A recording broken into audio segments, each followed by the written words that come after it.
The Pacific night was silent. No stars, no moon, only the slow hum of engines echoing through black water. A Japanese cruiser cut through the waves, its crew whispering beneath red-shaded lamps, trusting their eyes and instincts, the same way they had ruled the seas since Pearl Harbor. The captain stood on the bridge, binoculars fixed on endless dark. His men believed the night was their greatest ally, the shroud that had always hidden them from the enemy. But far beyond the horizon, aboard an American destroyer, a green radar screen pulsed like a heartbeat. Tiny dots appeared, faint echoes from ships more than 100 miles away. Coordinates locked, bearings plotted. The Americans already saw what the Japanese could not even imagine. Minutes later, gun turrets began to turn in total darkness. The Japanese ships were still blind. For the first time, the ocean itself betrayed them. How could America see through the night? And how did that invisible eye shatter Japan's naval pride forever? In 1942, the Pacific Ocean became a vast and restless graveyard. The Japanese Empire, still blazing from the triumphs of Pearl Harbor, ruled those waters with precision and confidence. Their navy, the Imperial Japanese Navy, the IJN, was feared not just for its size, but for its mastery of night combat. For decades before the war, Japan had trained its officers to fight in the dark. They memorized wave patterns, studied the reflection of light on metal, and drilled endlessly to identify ships by silhouette and engine sound. The night to them was not a danger. It was a weapon. This confidence came from their own philosophy of warfare, the belief that courage, discipline, and skill could overcome technology. In the 1930s, Japanese gunnery and torpedo practice was unparalleled. Their long-lance oxygen torpedoes could strike unseen across miles of sea, and their lookouts, the early models, tested crude versions, but dismissed the idea that radio waves could replace a sailor's trained eyes. Through 1942, battle after battle repeated the same haunting rhythm. The Japanese would strike at night, vanish by dawn, and leave behind smoking wrecks and oil-slicked waters. Their commanders believed this skill would sustain them for years. The Imperial Navy called it Yasen, night battle doctrine, and it became the symbol of their naval identity. To fight under the moon was to fight as warriors, guided by discipline and destiny. Technology, they believed, could never capture that spirit. But on the other side of the Pacific, inside research rooms and naval yards, something was quietly changing. American scientists and naval engineers working under the newly formed Office of Scientific Research and Development began refining an idea that had once seemed impossible: seeing without light. Their early radar systems had already proven their worth in detecting aircraft. Now they were being adapted to ships, a move that would silently rewrite naval warfare.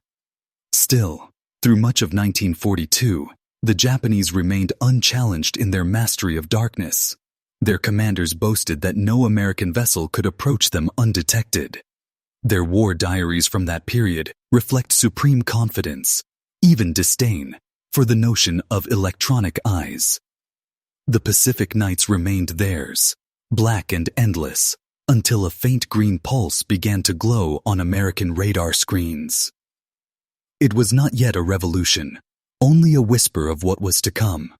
But in that whisper lay the end of Japan's naval supremacy, and the beginning of a war no human eye could see. By early 1943, the Pacific War was transforming in ways few sailors could yet comprehend. The night, once the loyal ally of the Japanese fleet, began to turn against them.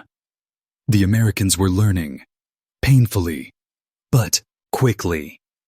From the blood-soaked waters of Guadalcanal came lessons that no textbook could teach.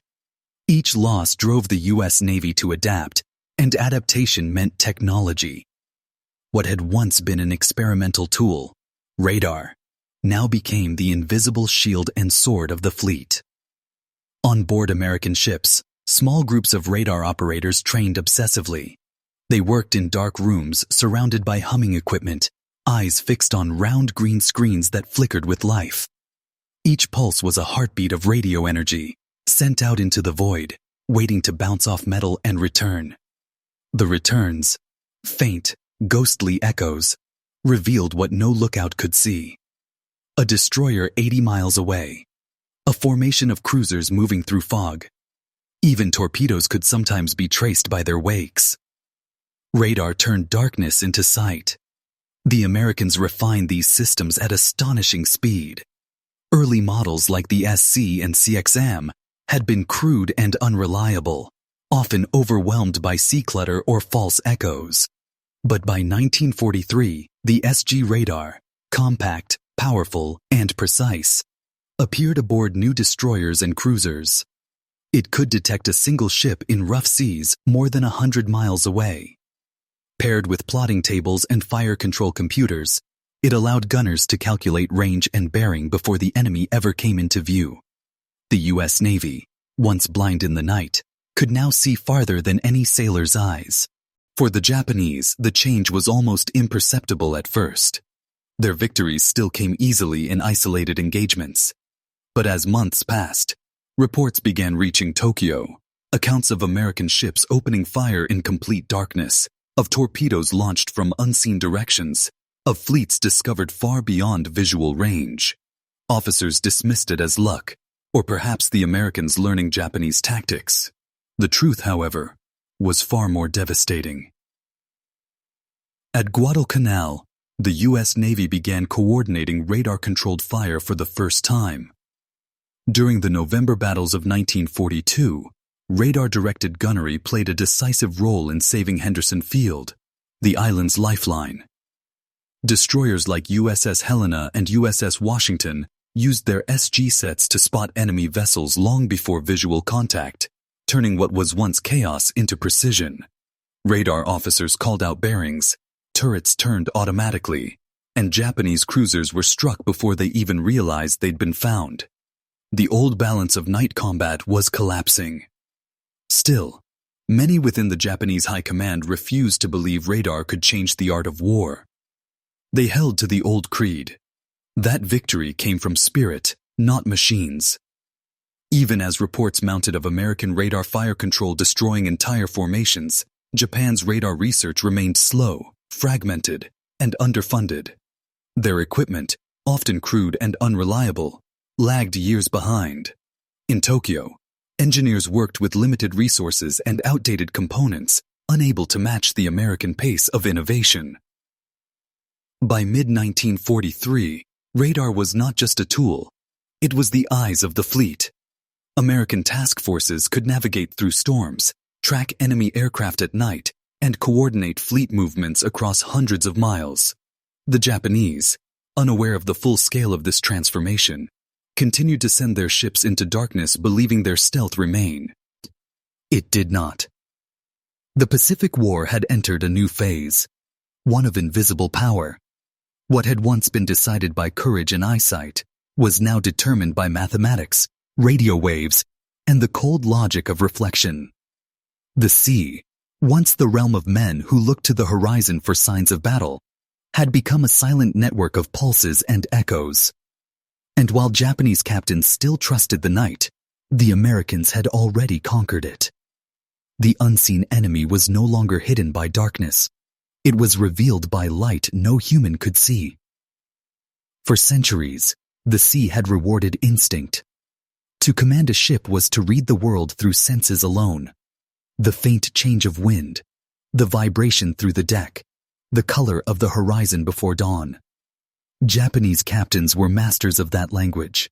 Many had spent their lives studying it, inheriting traditions of seamanship that stretched back to the samurai code. They believed war at sea was a test of spirit, of willpower, courage, and discipline. Machines could fail, but a man who knew the sea could never be blind. That conviction shaped the Imperial Japanese Navy from the beginning. Officers were trained not merely to operate ships, but to feel them. Exercises at the Naval Academy demanded night navigation without instruments, torpedo practice under blackout, and target recognition through instinct. In the decades before World War II, Japan's admirals believed technology was no substitute for human skill. They looked to history. The Russo-Japanese War, Tsushima, the triumph of daring over numbers, as proof that the Japanese sailor's spirit could outmatch Western machinery. When the Pacific War began, this belief seemed justified. The Imperial Navy's night battles were legendary. American crews were young, inexperienced, and slow to coordinate. At Savo Island, Japanese destroyers moved like phantoms. Lookouts spotted silhouettes miles away while Allied ships remained unaware. The Japanese struck and vanished, their discipline perfect, their torpedoes devastating. For those first years, Japan's admirals saw no need for new technology. Their training had made them invincible in the dark. But beneath that pride lay fragility. The war they imagined, of skill and courage, was fading. The Americans were changing the very meaning of warfare. They no longer relied on the human eye to find the enemy. They used electricity, magnetrons, and mathematics to replace instinct with precision. To the Japanese, this seemed unnatural, even dishonorable. To the Americans, it was progress. The U.S. Navy's embrace of radar was not born from arrogance but from necessity. After Pearl Harbor and the early defeats, American commanders realized they could not match Japan's night fighting on human terms. They needed a new way to see. In research labs from MIT to the Naval Research Laboratory in Washington, scientists raced to perfect radar that could withstand the salt, motion, and violence of the sea. It was one of the most complex engineering challenges of the war. Yet by 1943, radar sets had become as vital as guns. To the sailors who operated them, radar felt almost supernatural. A green screen glowed in the dark, emitting a steady hum. Every sweep sent invisible pulses across the ocean, bouncing back from ships, planes, and islands. Operators learned to interpret the faint arcs and dots, each one a heartbeat of the sea itself. In that dim light, they could see beyond fog, rain, or night. The enemy's position, speed, and heading appeared long before human eyes could confirm it. The destroyer crews trusted these screens with their lives. In training centers across the Pacific, radar men were treated as the new eyes of the fleet. They were often the youngest aboard, sometimes only in their 20s, sitting in windowless rooms deep inside the ship. They did not see the sky or the waves, only the quiet dance of light across a screen. Yet their calls determined life or death. Contact, bearing 180, range 90 miles. The order would echo through the ship, and moments later, guns would turn toward a target invisible, shattering. They had trained for a world that no longer existed. Even the ocean, once their faithful ally, now betrayed them with echoes and reflections. The more radar advanced, the more powerless the human senses became. And yet, on the American side, there was awe, even fear, of the power they now possessed. Radar was not perfect. False echoes, clutter, and human error still haunted the screens, but it gave the fleet a confidence they had never known. The Pacific night, once terrifying, became an opportunity. Ships no longer dreaded darkness, they embraced it, because now, the dark belonged to them. The clash between instinct and innovation was more than a tactical divide. It was the collision of two philosophies, one ancient, one modern, colliding in the vast, indifferent Pacific. The Japanese fought by tradition, the Americans fought by science, and in that difference lay the fate of the ocean itself. The Pacific became a silent proving ground for two very different worlds. On one side, the Japanese fleet, proud, elegant, disciplined, still trusted the power of stealth and the traditions of Yasen, their night battle doctrine. On the other, American task forces moved like machines, guided not by the moon or instinct, but by a network of invisible signals that stretched from ship to ship. What had once been a contest of courage had turned into a war of detection. The winner would not be the bravest, but the one who saw first. Japanese tactics had been built on surprise. For years they studied the art of approach, the precise timing needed to close distance undetected, to launch torpedoes before the enemy even realized the danger. Their destroyers and cruisers rehearsed these maneuvers endlessly. Every man aboard knew his role, every movement drilled into muscle memory. Darkness was the stage upon which this choreography thrived. But radar shattered that rhythm completely. Now, before the Japanese could even begin their approach, their ships appeared as glowing blips on American screens. Surprise! Their most powerful weapon was gone. Radar changed not just how battles began, but how they unfolded. In older wars, night combat was chaos. Ships mistaking friend for foe, collisions in darkness, firing at shadows. Now, American commanders could track the entire battle in real time. From the flagships, radar operators relayed bearing and distance to gun directors and torpedo crews. Commands became mathematical. Turn to heading 150, open fire at range 20,000 yards. Even without seeing a single enemy silhouette, entire salvos could be launched with devastating accuracy. The once mysterious ocean had become a grid of coordinates. For the Japanese, each defeat grew heavier than the last. The Battle of Kula Gulf, Kolombangara, and finally Vela Gulf showed the pattern too clearly. American destroyers struck first, unseen, guided by radar, while the Japanese still searched the horizon. Ships that had once been instruments of terror now found themselves ambushed, burning, and sinking before they could even aim a gun. Survivors spoke of confusion, disbelief. How could the Americans fire through darkness with such certainty? Some believed the enemy used aircraft. Others thought they possessed new flares or magical equipment. Few yet understood the scale of what radar truly meant. By 1944, the psychological toll became undeniable. Veteran captains began to hesitate before engaging. The night, once their trusted companion, now filled them with dread. Sailors who had spent a lifetime mastering stealth now felt exposed, naked before an unseen eye that never blinked. Officers described the sensation as fighting a ghost. The Americans did not need to chase them. The sea itself betrayed their movements. When radar became linked to fire control systems, the effect was catastrophic. Guns no longer waited for visual contact. Rangefinders fed by radar data allowed shells to find their targets through cloud, rain, or fog. The Japanese, still using optical sights and manual tracking, were fighting a war half a generation behind. Even their radar, when finally installed on major warships, lacked precision and reliability. Japan had engineers capable of brilliance, but by then the empire was running out of materials, power, and time. The moral collapse followed the technological one. The Imperial Navy had been raised to believe in the supremacy of the warrior's spirit. Yamato Damashi, the soul of Japan. Radar destroyed that illusion. In night after night of lopsided battles, courage no longer mattered.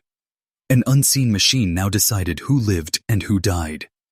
This realization broke something deep within the Japanese command. Captains who once gloried in their ability to outmaneuver and outthink an enemy now found themselves outmatched by electricity and equations. Among the Americans, the shift brought a strange mixture of pride and melancholy. Many officers respected the skill of the Japanese sailors they defeated. Some even felt unease at the power their new machines granted them. The human element of war, the duel of eyes and minds, had been replaced by something cold, almost impersonal. The radar operator, seated in a dark compartment miles from the deck, might detect and destroy an enemy without ever seeing a face or hearing a voice. The sea battles of 1944 no longer felt like combat between men, but between systems. Still, radar was not just a weapon. It was a philosophy. It symbolized the new American approach to war. Total integration of science, industry, and manpower. Behind every radar pulse were thousands of workers, engineers, and scientists feeding the war machine. Each improvement, clearer signals, better accuracy, longer range, came from collaboration on a national scale. Japan, isolated and overconfident, could not compete with such industrial unity. The Pacific War was no longer a contest of fleets. It was a contest of civilizations. And so, the night lost its mystery. Where once the black horizon had hidden the hunters of the Imperial Navy, it now betrayed them. American ships, guided by invisible precision, ruled the darkness completely. The Japanese captains could still see the stars above, but they no longer trusted them. Somewhere beyond the waves, a radar screen flickered, and their fate was already sealed. It was the night of October 25, 1944, in the dark waters of the Philippine archipelago. The war in the Pacific had entered its final furious stage.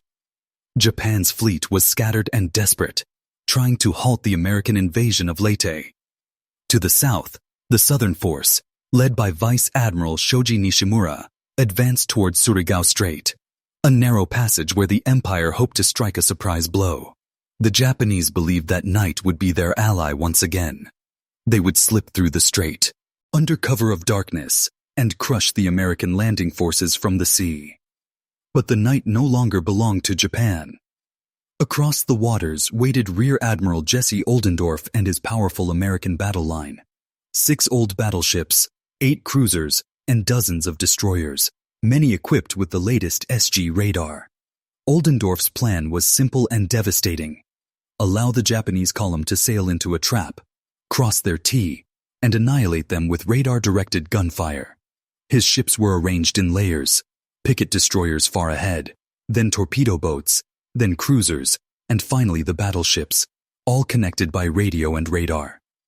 It was the perfect combination of old steel and new science. Shortly after 200 hours, the first radar contacts appeared. Far to the south, American destroyers picked up faint echoes at over 30,000 yards. Japanese ships moving steadily northward. The men in the radar rooms could see what the lookouts could not.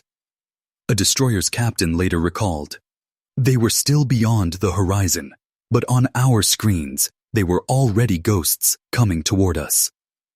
The Japanese ships, moving in column formation, had no idea they had already been detected. They still believed they held the element of surprise. As the range closed, American destroyers launched torpedoes guided entirely by radar coordinates. Explosions erupted through the night. Japanese ships struck before they even saw where the attack came from. Confusion rippled through their line. Searchlights flashed on, guns fired blindly into darkness. The Black Sea lit with flames, but the Americans remained unseen.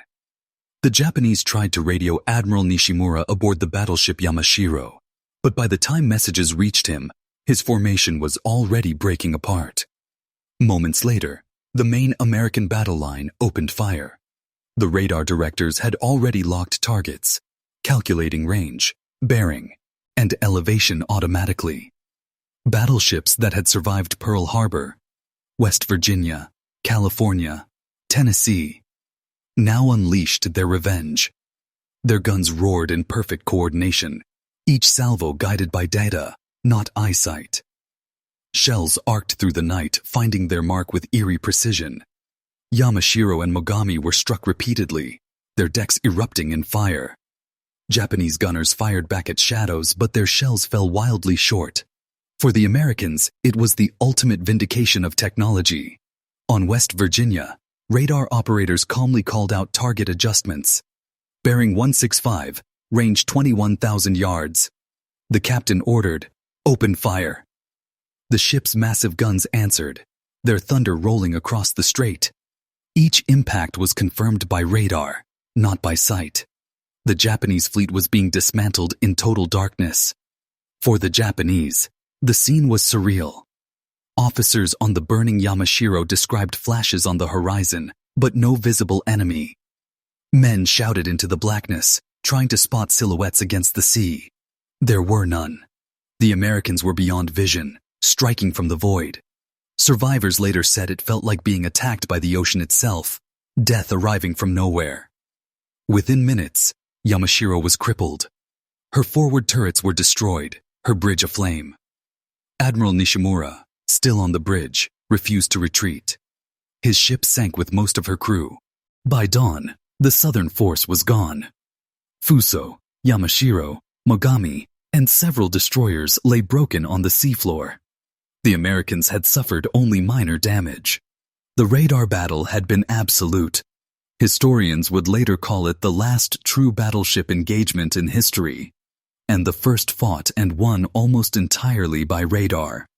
Oldendorf's forces had crossed the Japanese T perfectly, just as naval theory demanded, but unlike the admirals of the past, he did it without ever seeing his enemy. When daylight came, the sea was littered with debris, oil, and bodies. American sailors on deck watched in silence. The night had ended, not just for the battle, but for an entire era of naval warfare. Radar had proven itself beyond doubt. The age of instinct, of night-born warriors and optical gunnery, had died in the dark waters of Surigao Strait. But the war was not yet over. To the north, other Japanese fleets still fought on, blind, desperate, and unaware that the very element they once ruled had turned against them. The smoke from Surigao Strait hung heavy over the dawn sea. American sailors watched the last fires fade from the wrecks, the ocean slowly swallowing what remained of the Japanese southern force. For them, it was a victory of discipline and technology, the flawless execution of a radar-directed ambush. For Japan, it was something far deeper. It was the death of faith. News of the disaster traveled quickly through what remained of the Imperial Japanese Navy. Messages intercepted and decoded by American intelligence revealed fragments of despair. Enemy fire opened without visual contact, unable to sight target before destruction. Those words, though simple, carried the weight of a navy realizing it was blind.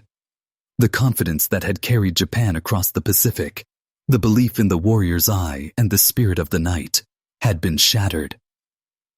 On ships that survived, officers struggled to understand what had happened.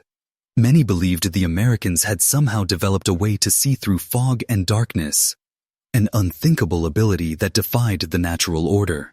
Some refused to believe it entirely, blaming luck or fate. But others, quieter and older, understood. They had heard of radar. They knew it was possible. What they could not accept was that this single invention had erased generations of training and culture. Men who had spent their entire lives mastering the art of sight were now powerless before machines that saw farther, faster, and truer than any human ever could. At the naval headquarters in Tokyo, reports grew darker. One after another, accounts described American attacks from beyond visual range, ships destroyed before they could spot their attackers.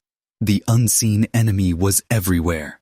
Admiral Toyota, commander of the combined fleet, confided to aides that the Empire's surface forces were now fighting shadows. He knew the truth. The United States had reached a level of coordination and technological mastery Japan could no longer match. The loss of Yamashiro and Fuso was symbolic. They were battleships built in the age of steel and courage, products of a navy that believed in the supremacy of man over machine. Now, both lay silent on the seafloor, destroyed by a fleet that had seen them long before they appeared. The defeat at Surigao Strait marked not only the end of the Japanese offensive, but the end of Japan's naval doctrine itself.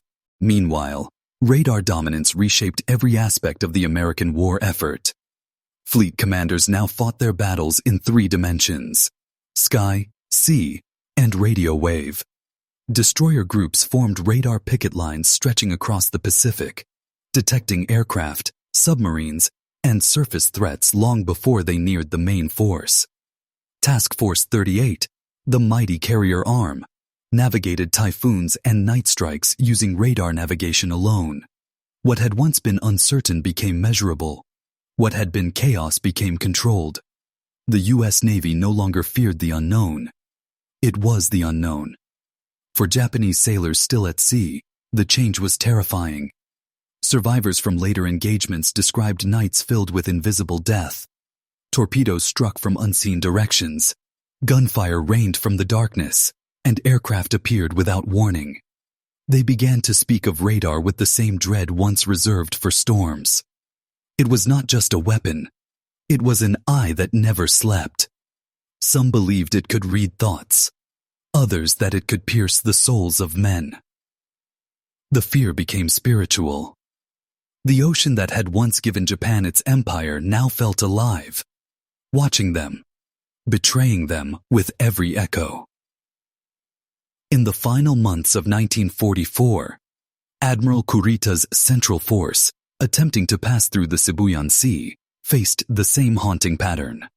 His ships were detected hundreds of miles away, tracked continuously by radar-equipped aircraft and ships. Even when clouds or night offered cover, the Americans always seemed to know. The Japanese had no secrets left. Their movements, their formations, their last desperate offensives, all unfolded under the unblinking gaze of radar. The once invincible fleet had become a target range. Among the men who commanded Japan's remaining ships, silence replaced confidence. The night no longer inspired pride. It brought dread. Captains stared across black horizons and felt the weight of futility. They were no longer hunters but prey, exposed by something they could neither see nor defeat. Some reportedly wept on the bridge after battles, not from fear of death, but from the unbearable realization that their world, their very understanding of war, had ended. The Americans continued their advance toward the Philippines and beyond, guided by invisible light. Each engagement confirmed what Surigao had proven beyond question. The Empire's navy was finished. Radar had stripped Japan of its greatest advantage and turned its proudest weapon, the night, into its greatest enemy. As the Pacific burned beneath the rising sun, the age of sight was over. The war had entered a new reality, one where knowledge replaced instinct, and machines replaced the ancient courage of men. Japan had not only lost a battle, it had lost the sea itself. The sea around Leyte was still filled with oil and wreckage when the magnitude of Japan's defeat began to settle in. The Battle of Leyte Gulf, the largest naval engagement in history, had ended not just in loss, but in humiliation. For every Japanese ship that fired a gun, the Americans had already known its position. For every maneuver attempted, radar had seen it coming. The Empire's last great gamble at sea had turned into a funeral for its navy. In the following weeks, American reports cataloged the destruction with cold precision. 4 Japanese battleships sunk, 10 cruisers gone, 12 destroyers lost, thousands of sailors killed. What mattered, more than numbers however, was what could not be measured. The collapse of confidence, the quiet realization that no skill, no courage, no code of Bushido could save them from an enemy that could see through the dark. Japanese survivors described it as the death of the warrior's eyes. Their ships had fought blind, their courage wasted on a battlefield that no longer obeyed human senses. In Tokyo, the shock reached the highest levels of command.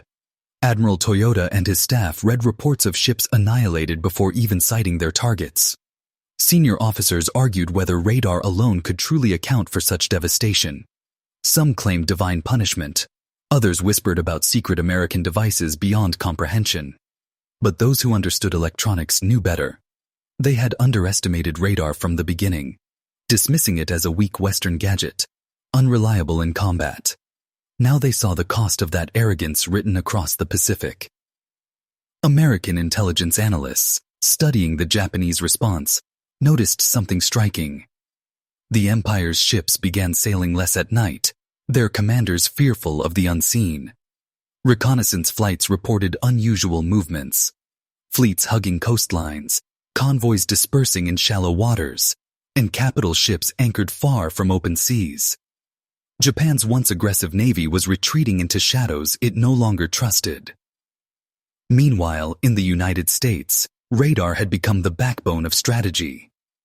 Scientists at MIT's radiation laboratory refined smaller, more accurate sets for aircraft, submarines, and landing craft. Night no longer hindered operations. Instead, it became a weapon. At Okinawa, radar-directed anti-aircraft guns tore apart kamikaze attacks before they reached the fleet. In the skies over the Philippines, Radar-equipped fighters guided each other through storm and darkness, striking targets invisible to the human eye. The balance of warfare had shifted permanently. Victory was no longer a matter of bravery, but of detection. For Japan, the spiritual toll was devastating. Sailors who returned home carried stories of impossible battles, of torpedoes that seemed to find them in total darkness, of American ships firing with supernatural accuracy. These tales spread through villages and ports, slowly eroding the myth of Japanese invincibility. Mothers who once sent their sons to sea with pride now feared the silent eyes that waited across the ocean.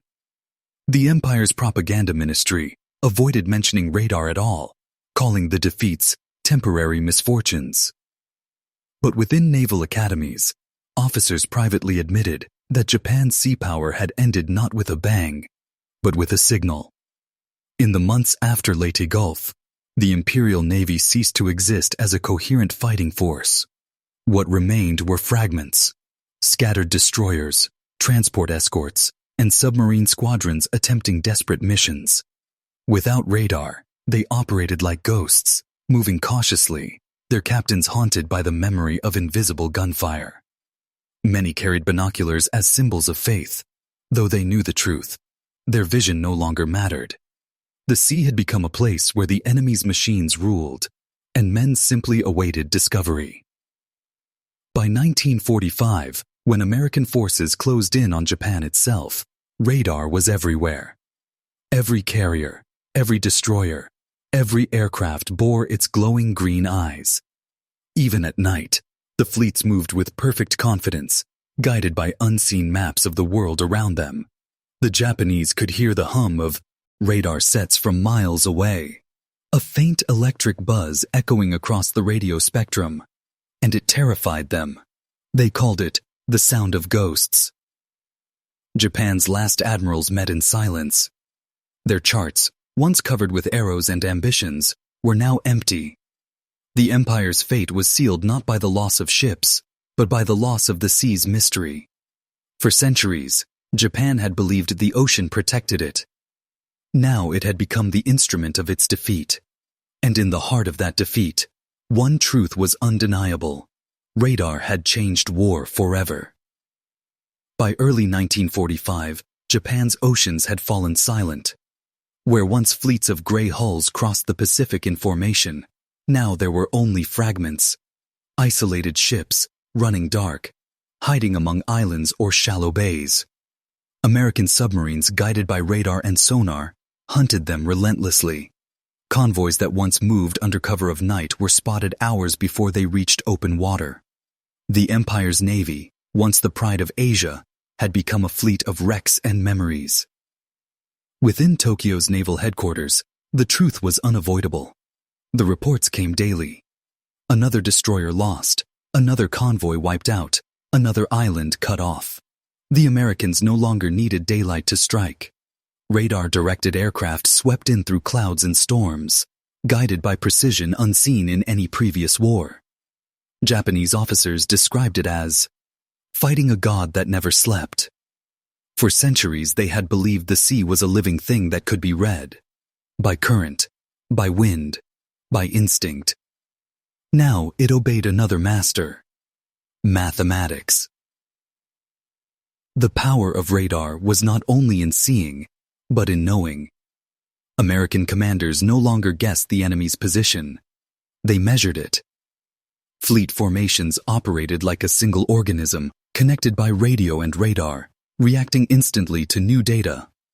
Admiral William Halsey called it a war of signals. To him, every sweep of the radar antenna was a message, a sign that knowledge itself had become a weapon. The Japanese Navy, still relying on lookouts and optical rangefinders, was trapped in a past that could no longer compete. In the final battles around Okinawa, this divide reached its peak. American ships formed vast radar picket lines, stretching across hundreds of miles. These outposts detected incoming kamikaze attacks long before they reached the fleet, giving fighters time to intercept and anti-aircraft guns time to lock on. Though losses remained high, the system worked. Radar gave the Americans precious minutes, and minutes meant lives. To the Japanese pilots diving through clouds and smoke, it felt as though death had been waiting for them all along. They were seen before they could even sacrifice themselves. When Japan finally surrendered in August 1945, the devastation of its navy was complete. More than 80% of its major warships were gone. Its remaining vessels lay rusting in harbors or stranded in shallow waters, too damaged to move. The radar-equipped ships that once haunted Japanese nightmares now sailed freely off their coasts, their green screens glowing through the fog like silent witnesses to victory. In the surrender documents, technology was not listed among the causes of defeat, but every admiral knew it belonged there, between exhaustion and inevitability. After the war, Allied officers toured Japanese shipyards and research facilities. They found prototypes of primitive radar sets, fragile, short-ranged, and poorly shielded from interference. The Japanese engineers had worked hard, but too late. Their understanding of radar's full potential had been buried beneath the empire's obsession with tradition. In contrast, America's scientific network, from universities to military labs, had turned theory into supremacy. The radar war was never just fought at sea. It was won in the minds of scientists who saw the invisible. For the men who had survived the Pacific battles, memory was both a burden and a revelation. American sailors remembered radar's soft green glow as the light that guided them home through darkness. Japanese veterans remembered it as the color of fear, the moment the ocean stopped belonging to them. Some never spoke of it again. Others, when interviewed decades later, described the realization that courage alone was no longer enough. One former captain said simply, "We fought the night. The Americans were the night." In the years that followed, radar became the foundation of the modern world, guiding planes, predicting storms, guarding coastlines. What began as a secret wartime device evolved into a universal sense, expanding humanity's reach beyond the limits of vision. But for those who first faced its power in battle, it remained something almost mystical. The machine that saw through darkness had revealed not only ships, but truth, that the future of war would belong to those who mastered the unseen. The sea eventually calmed. The wrecks of Fuso, Yamashiro, and countless others rested beneath quiet waters. Above them, the waves reflected a world changed forever. A world where silence no longer meant safety, and darkness no longer meant concealment. The empire that once trusted its eyes had been defeated by men who trusted their machines. And in that revelation, the age of technology had truly begun. When the guns fell silent and the Pacific turned still, the war's victors and survivors alike faced a strange truth, that the greatest weapon of the conflict had not been a bomb, a gun, or a ship, but an idea. Radar had changed the meaning of sight itself. It gave mankind the power to pierce the unknown, to see through nature's oldest veil, darkness. And in doing so, it ended an age that had lasted for centuries. For Japan, this truth was deeply human and deeply painful. Their sailors had believed that courage, instinct, and honor could overcome any obstacle. They had trusted in the eye and the heart. Yet against the cold pulse of the radar screen, those virtues became fragile things, noble, but powerless. In that defeat lay a lesson larger than war itself, that progress does not wait for pride. The Americans, too, learned something profound. Their triumph had not come from superiority of spirit, but from the marriage of science and discipline. Radar symbolized a new kind of warfare, one ruled by knowledge, precision, and unseen forces. It was a warning as much as a victory. The invisible light that guided them to victory would, in time, guide missiles, satellites, and machines far beyond human reach. Beneath the Pacific now rest the bones of that transformation. Ships that once ruled the waves, now buried beneath the silence they could no longer command. Divers who visit their wrecks speak of eerie, calm, of steel twisted by fire, of control rooms frozen in time. The men who died there once believed they were unseen. Yet in their final moments, they were watched by the invisible eye that defined the future. Radar did not just end battles. It ended innocence, the belief that war was fought only by those who could see their enemy.